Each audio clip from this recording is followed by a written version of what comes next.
Hi,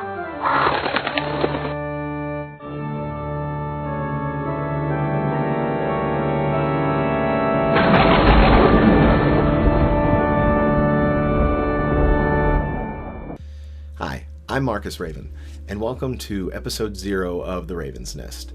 This is episode 0 because this is not an official review, but this is something in line with the series. I was given a review copy of Stuffed Fables from Asmodee North America, which, thank you very much for that. The last correspondence I had with them basically sounded like I wasn't big enough in terms of channel size to receive review copies of games, but they still took my information, and I was surprised today with Stuffed Fables sitting on my doorstep. So we're going to be unboxing that so we can take a look at it before I get my review going. And I just want to say a big thank you to Asmodee North America, a big thank you to Plaid Hat Games and Jerry Hawthorne for coming up with such a great game, for sending me a review copy, and I really hope that the review series that comes from this will continue to entertain and educate in the hobby of board games. So without further ado, let's unbox Stuffed Fables.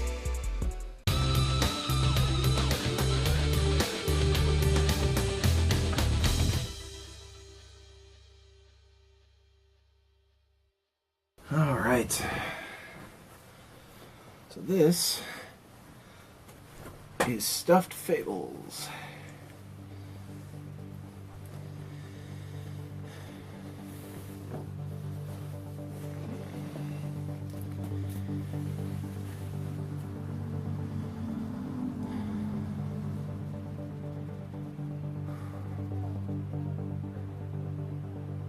Okay.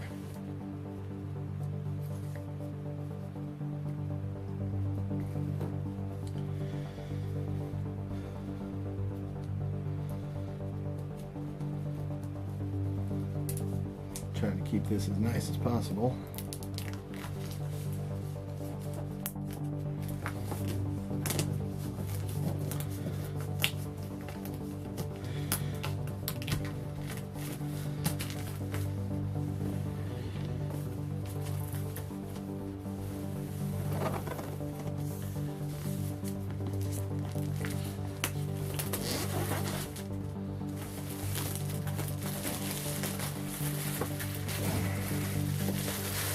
Very nice, very nice. Oh, ho, ho, ho. Come on.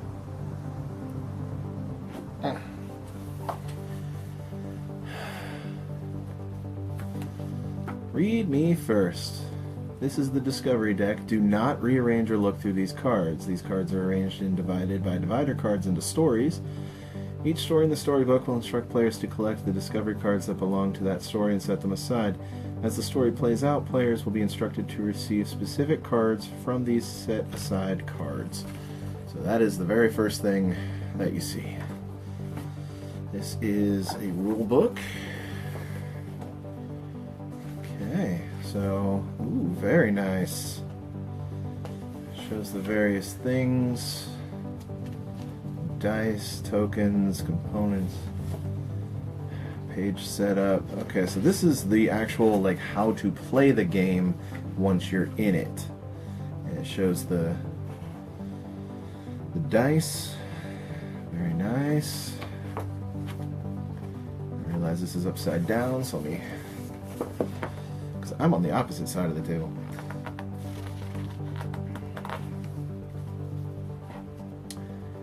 Okay, so some very good information there. This glossary is going to be useful for my kids, that's for sure. And I've noticed it printed a couple times. This, oh, where was it? It was Fantasy Flight Supply 1 and 3 protective card sleeves. So I'm going to have to look those up, because that is definitely something I want to get my hands on. I want to protect this game. This, the tokens, the stuffing tokens, heart tokens. This one's already, yeah, this one's already coming out. This is the, I forget what this is called exactly, but this is like where enemies will go and where you'll do challenge rolls and lost tokens, train token, the bookmark for the current reader. And on the other side, the stuffing is black instead of white on the other side. Everything else is pretty substantially double-sided. This is good quality stuff. I mean, it's pretty much similar to a lot of other games with tokens that I've seen, but it's good. And then the bulk of it here, Stuffed Fables, the book. And I hope that's showing up well. And this, we'll get the rest of that here in a minute, but this is the core of the game right here. This is what's needed. So I'll just flip to a random page here. Woo! Okay, be easy with it. There we go. There we go, but it's spiral bound, very clearly printed.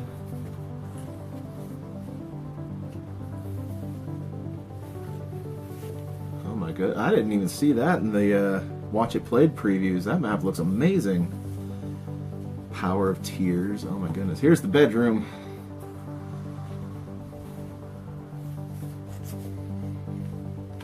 The big girl bed, that's the very first scenario it looks like. Don't know how well this will come through, but that artwork is amazing. Oh, this is beautiful. This is absolutely beautiful. There's a bunch of pages. I mean, this has some heft to it. Bunch of pages.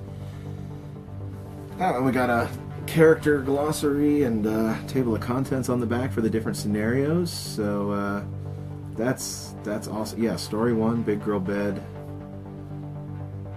It looks like we've got some interesting stories there. Man, I'm excited. And the characters I have not seen anything about yet are Lumpy, Lionel, and Piggle. Stitch was in the Watch It Played preview that I watched through. Flops and Theodora were the ones that were played. So this is going to be awesome. So we'll set the book there. And here we have the character cards in their nice giant Ziploc. This actually makes me very happy as a dad, keeping these things in a Ziploc. They came out very straight, very straight. I've had a lot of games lately where things like character cards have been curved because of the way they were stored in the box. So this is wonderful. So we've got Theodora, we've got Stitch, Piggle, Lumpy, Lionel, Flops, and they are double-sided to an extent. They have their character portrait on the other side, so that's awesome. Those are gorgeous. Those are absolutely gorgeous. They look so much better than they did in the videos. And then we have a dice bag, just a regular black felt dice bag. Little mussed up from the factory, I'm assuming, but that's okay. That's okay. Got a big old bag of dice. These are kind of small. I wasn't expecting them to be this small, but I guess that makes sense. So we got blue, green, white, yellow, black. The pinkish ones are actually purple. Like they're pink in look, but they are considered purple to the game, and the orange ones are red to the game. So I've been told that is something that helps with color blindness. So it helps to differentiate between them for colorblind players, which is an awesome consideration. That is amazing. And we got a pack of buttons, just like you'd find in Mom's cookie tin of sewing kit supplies. Those are cute. Those are very cute. There's only one black button. There's only one red button. Red's my favorite color, and I'm going to be fighting my son for that because it's his too. I guess you could technically get more buttons at like Michael's or some other craft supply store, sewing supply store. We've got, I think these are item cards or something. These are definitely something. I just don't remember what that symbol means. It might be more than one deck, because that, I think, is one of the Lost Toys cards. Let me get these open.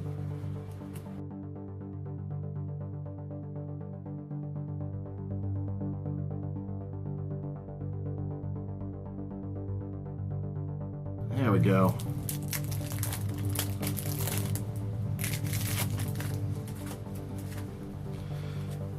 Yeah, this is multiple card types here. So these are, ooh, these are enemy cards. That's what these are. So those are enemy cards. These are good quality. Feel like standard playing cards. Look about the right size for that too. You can get sleeves for these pretty much anywhere then. That'll be nice. And then we've got, oh, that's a different part of the deck. We've got some status, or yes, I guess you would say status cards. These affect things on the board, it looks like.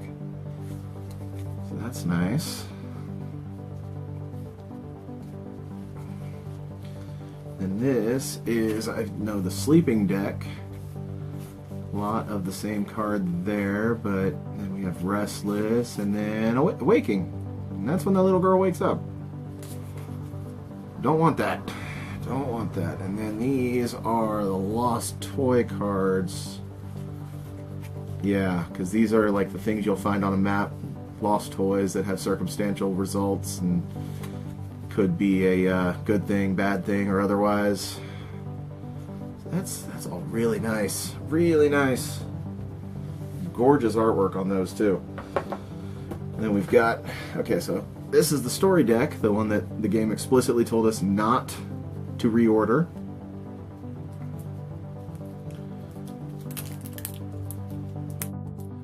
This one came open a lot easier than the last one did.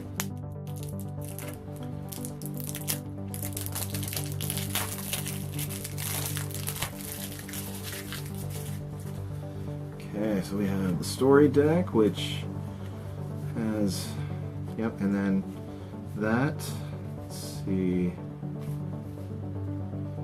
are these numbered in any kind of way in case they do get out of order? Not really. Oh, wait.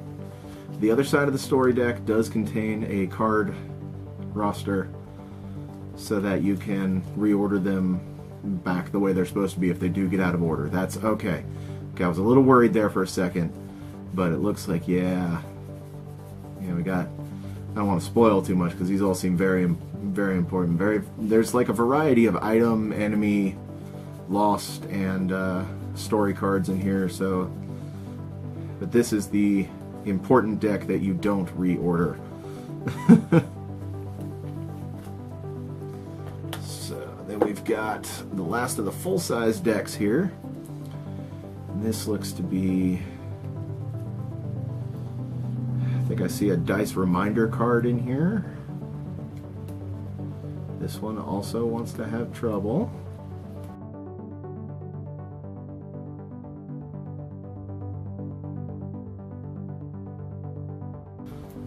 There we go.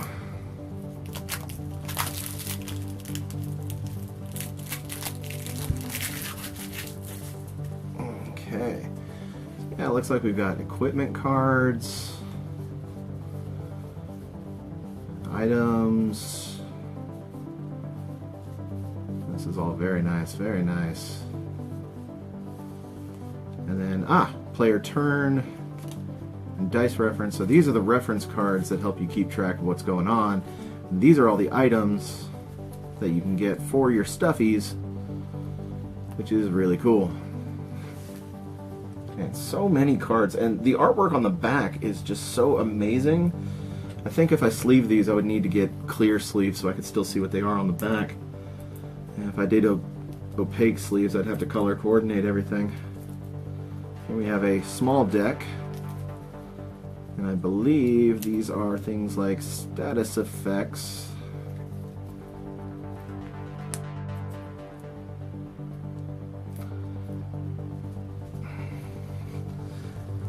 I want to be careful because I don't want to ruin this.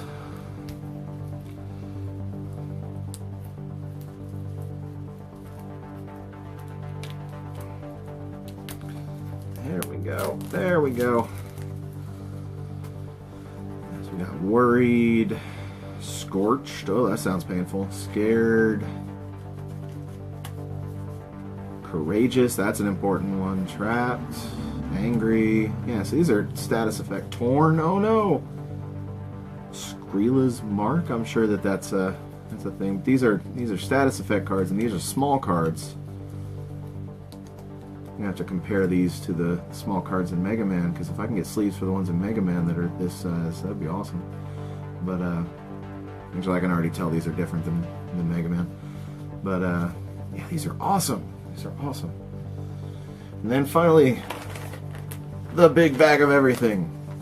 Figures. All the figures. Oh my goodness, the miniatures.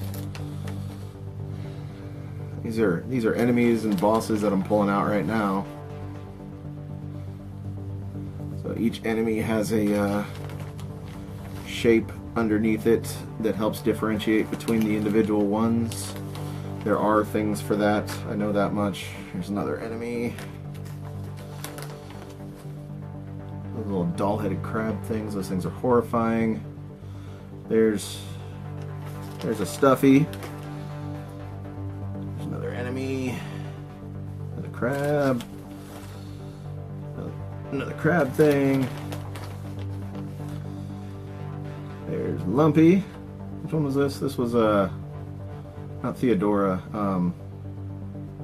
Flopsy? Something like that. This here's the big bad. It's the Nightmare King right there. Forget his actual name. I don't know what this one is, but I haven't seen this one in any promotional artwork. That's a freaky looking woman. A girl, or whatever. Here's Stitch, who's probably going to be my favorite character. Piggle. Lionel. Some kind of mad scientist dude. I really hope I'm getting all these on camera, because there's no guarantee. We got that.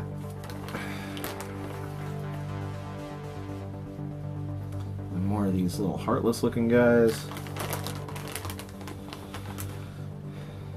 Okay, there's another big boss. And there is Theodora, the last Stuffy. Oh my gosh, these miniatures are gorgeously detailed. These are fantastic. I mean, very, very detailed, even on the smallest parts. Like, this guy's hands even have bones in them, like right through here.